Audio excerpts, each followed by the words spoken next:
Hi అండి. అందరు ఎలా ఉన్నారు? ఏదో ఇన్ని రోజులు ఏడ్చుకుంటూ చేశాను వీడియోలు. ఇవాళ బోల్డ్గా చేయాలని డిసైడ్ అయ్యాను. అలా స్వీటీని సంధ్య ఆంటీ చూసుకునే దగ్గర నుంచి మెల్లమెల్లగా మాకు ఎవరు ఏది చెప్తే అది, ఏ పుట్టలో ఏముందంటే అటు తిరుగుతూ ఉండేవాళ్ళు. సరే, ఇలా ఒకరోజు యునాని ఆయుర్వేద వైద్యం గురించి తెలిసింది. అక్కడ అమీర్పేటలోనే ఇక్కడ ఉండేదండి, గవర్నమెంట్ హాస్పిటల్. సరే, స్వీటీని తీసుకుని అక్కడికి వెళ్ళాం. అక్కడ ఒక డాక్టర్ గారు స్వీటీని చూసి టెస్ట్ చేసి శ్రీనగర్ కాలనీలో ఉంటుంది, అక్కడ రండి అని చెప్పారు. అక్కడ తీసుకెళ్ళాం. అదేంటంటే ఆ ట్రీట్మెంట్ 21 days ఉంటుంది. మళ్ళీ కొన్ని రోజులు గ్యాప్ ఇస్తారు, మళ్ళీ 21 days ట్రీట్మెంట్. అలా అంటే ఆ ట్రీట్మెంట్ చేసేటప్పుడు కంప్లీట్గా గుండు చేయించేయాలి పాపకి. ధారా ట్రీట్మెంట్ అంటారు. అంటే కొంచెం మరి ఆ ఆయిల్స్ ఏంటో, మరి స్పెషల్ ఆయిల్స్ ఆయుర్వేదం వాళ్ళు తయారు చేసేవి. దాంతో ధారా ట్రీట్మెంట్ అంటే మీకు అందరికి తెలిసే ఉంటుంది, మీకు యూట్యూబ్లో చెక్ చేసినా కూడా వస్తుంది. పైన ఒక కుండలా పెడతారు, దానికి ఒక హోల్ ఉంటుంది. దాంట్లోంచి కొంచెం గోరువెచ్చగా ఉన్న ఆయిల్ మన తలపైన, ఈ నుదురు పైన ఈ పార్ట్లో వచ్చి ఇదంతా ఇదయ్యి, అంటే అది బ్రెయిన్లోని కణాలని యాక్టివేట్ చేస్తుంది అన్నమాట. అలా యాక్టివేట్ చేసేలాగా, అలాగే మొత్తం బాడీ మొత్తం ఫుల్ కంప్లీట్ మసాజ్ అనమాట ఆయిల్ తోటి, ఆయుర్వేదం ఆయిల్ తోటి. అది చాలా కాస్ట్లీ ట్రీట్మెంట్ అండి, కానీ నేను నమ్మకంగా చెప్పగలను చాలా ఎఫెక్ట్ ఉంటుంది. అంటే అది కూడా ఎర్లీ ఏజ్లో అనమాట, 3 years లోపల అలా తీసుకెళ్తే చాలా ఎఫెక్ట్ ఉంటుంది అనమాట.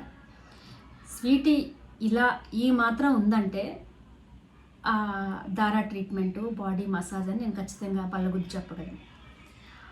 మసాజులు చేస్తుంటే ఏడ్చేదండి, భయంకరమైన ఏడుపు. ఏడ్చి అలసిపోయి ఆ మసాజ్కి మంచిగా నిద్రపోయేది. అక్కడ సీను అని ఉండేవాడండి, మసాజ్ చేసేవాడు. చాలా ప్రేమగా స్వీటీని బాగా పలకరిస్తూ, ఏడుస్తున్నా ఇది చేస్తూ ఓపిక్గా. అతని భార్య అనుకుంటా, నాకు కూడా ఇప్పుడు గుర్తులే, చాలా సంవత్సరాలు అయిపోయింది కదండి.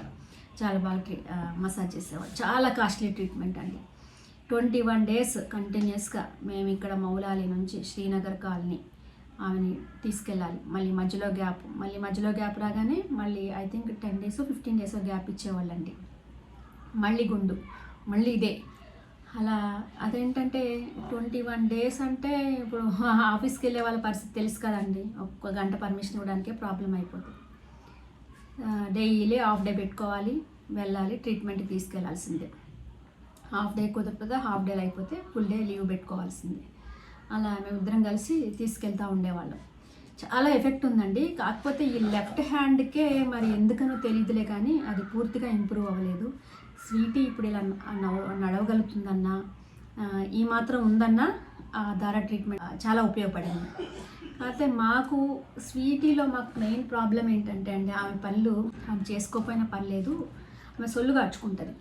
అది ఒక్కటి తగ్గితే చాలని చాలా ప్రయత్నించామండి, కానీ ఎందుకనో తెలీదు.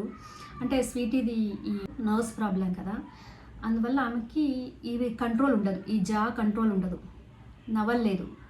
మేము ఫుడ్ కూడా మెత్తగా చేసి పెడతాం స్వీటీకి. ఆమె తినటం కూడా మనం పెట్టింది ఎక్కువ నవ్వలేదు, మింగటమే ఎక్కువ చేస్తూ ఉండేది. అయితే అసలు ఈ తర్వాత చెప్పాలి నేను, కానీ ఇప్పుడు ఎందుకు చెప్తున్నానంటే, స్వీటీకి తినిపించడం అనేది నేను ఎలా నేర్చుకున్నానంటే అండి, ఒకసారి మేము మా ఫ్యామిలీ, మా చిన్న పాప కూడా పుట్టేసింది, చెన్నై వెళ్ళామండి, మద్రాస్. అప్పుడు వెళ్తే ఇలాగే లోకల్ బస్సులోనో ట్రైన్లోనో ట్రావెల్ చేస్తున్నాము. నా పక్క సీట్లోనే ఒక స్పెషల్ చైల్డ్ మదర్ కూర్చుని ఉన్నారు. కొంచెం స్వీటీ కన్నా పెద్దగానే ఉన్నాడు బాబు. వాళ్ళ మదర్ ఆ బాబుకి బ్రెడ్ తినిపిస్తుందండి. చిన్న పీసులు తీసుకుని ఈ రైట్ సైడ్లో అటు పక్కన పళ్ళ కింద పెడుతుంది. ఆ బాబు దాన్ని మెల్లగా తనకు వచ్చినంత విధంగా కొరుక్కుని తింటున్నాడు. అలా నేను అలవాటు చేసుకున్నాను స్వీటీకి తినిపించడం అన్నది. కొంచెం చిన్నగా చేసి ఇక్కడ పెడితే ఆమె నవలటం కొంచెం అలవాటు చేసుకుంది. అలాగే కొంచెం పల్లీలు అలాంటివి తినిపించిన, పల్లీలు అలాంటివి అంటే ఇష్టం, ఒక్కొక్కటి వలిచి అక్కడ పెడతాం అనమాట. దాన్ని కొంచెం నవిలి తింటుంది అనమాట. అలా స్వీటీకి నేను ఫుడ్ తినటం అన్నది, కొంచెం ఆమె నవలగలటం అన్నది అలా ఎవరి దగ్గర చూసి నేర్చుకున్నాను. నేను ఎందుకు ఇది ఎంత చెప్తున్నానంటే, నేను మీకు ఇదే చెప్పి ఏదో చెప్తుంది అలా కాదండి. నా ఎక్స్పీరియన్స్ మీకు ఏమన్నా ఏ విధంగానైనా ఉపయోగపడుతుందేమో అనే ఉద్దేశంతో మీకు చెప్తున్నాను. అయితే అలా స్వీటీ ఆ ట్రీట్మెంటు మేము చాలా కాలం, అంటే 1 సంవత్సరంన్నర అన్న ఇప్పించుంటాం. చూడండి, ఆయుర్వేదిక్ ట్రీట్మెంట్ అంటేనే చాలా కాస్ట్లీ ట్రీట్మెంట్. చాలా అంటే అసలు మేము చెప్పాలంటే ఫినాన్షియల్గా చాలా ఇబ్బందుల్లో కూరుకుపోయాం ఆ ట్రీట్మెంట్ అప్పుడు. దాని నుంచి బయట పడలేకపోయాము, ఇంకా స్టిల్ కంటిన్యూ అవుతుందేమో ఆ ఎఫెక్ట్. ఇంకొక ఇక్కడ ముఖ్య విషయం ఏంటంటే అండి, మనం ఏం చేస్తాము, స్పెషల్ చేంజ్ ఉన్నప్పుడు వీళ్ళ మీద ఫోకస్ తోటి వేరే అంటే అప్పటికి మా చిన్న పాప పుట్టలేదు, వేరే పిల్లల్ని కొంచెం ఇదిగా కావాలని చూడడం, మనకు తెలియకుండానే ఆ బిహేవియర్ వస్తుంది. మీకు ఎగ్జాంపుల్ చెప్తాను. ఒకసారి మా చెల్లి వాళ్ళ బాబు వచ్చాడు, మా ఇంటి వాళ్ళ ఫ్యామిలీ వచ్చాడు. అసలు వాడి ఇంట్లో వాడే ఫస్ట్ బేబీ కాబట్టి వాడంటే చాలా గారం. ఇంకా వాళ్ళ నాన్నమ్మ గారు అయితే ఇంకా గారం. అది వాడికి అలా అలవాటు అయిపోయింది. చిన్నపిల్లలే, ఇద్దరు చిన్నపిల్లలే.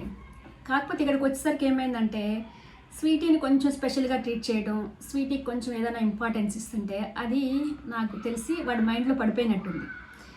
వాడు ఏం చేస్తాడు, బాగానే ఉండేవాడు, మా ఎదురుగుండానే బాగానే ఉండేవాడు. ఈ రూమ్ నుంచి పిల్లలిద్దరూ ఈ పక్క రూమ్కి ఆ పక్కన గోడ అడ్డం వచ్చి అటు వెళ్ళే లోపల ఏదో ఆడుకుంటూ ఉండేవాళ్ళు. అటు వెళ్ళే లోపల స్వీటీ కెవ్వమని వచ్చేది.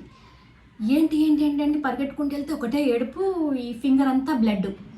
ఏంటంటే వీడు కనిపించాడు, ఎక్కడో దాక్కుండి పోతాడు అనమాట. వీడేం చేస్తాడు, మేము స్వీటీకి ఇంపార్టెన్స్ ఇవ్వటం అన్నది అబ్జర్వ్ చేసి ఏంటి వాడింట్లో వాడు కింగ్ కదా, ఇక్కడికి వచ్చేసరికి స్వీటీకి ఇంపార్టెన్స్ ఇస్తున్నారు అని ఆడి కోపం ఉన్నట్టుంది.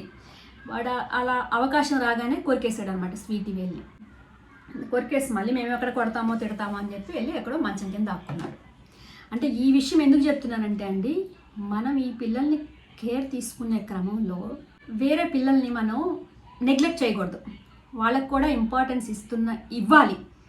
ఇస్తూ వీళ్ళకి మనం ఎందుకు స్పెషల్గా చేస్తున్నాం అన్నది చిన్న వయసు నుంచి కూడా చెల్లెళ్ళకి, లేకపోతే తమ్ముళ్ళకి, అన్నలకి మనం ఎక్స్ప్లెయిన్ చేయాలి, ఈ బేబీ మనకి ఎందుకు స్పెషల్ అన్నది. అప్పుడు వాళ్ళు కూడా ప్రేమతో చూసుకోగలుగుతారు ఈ పిల్లల్ని.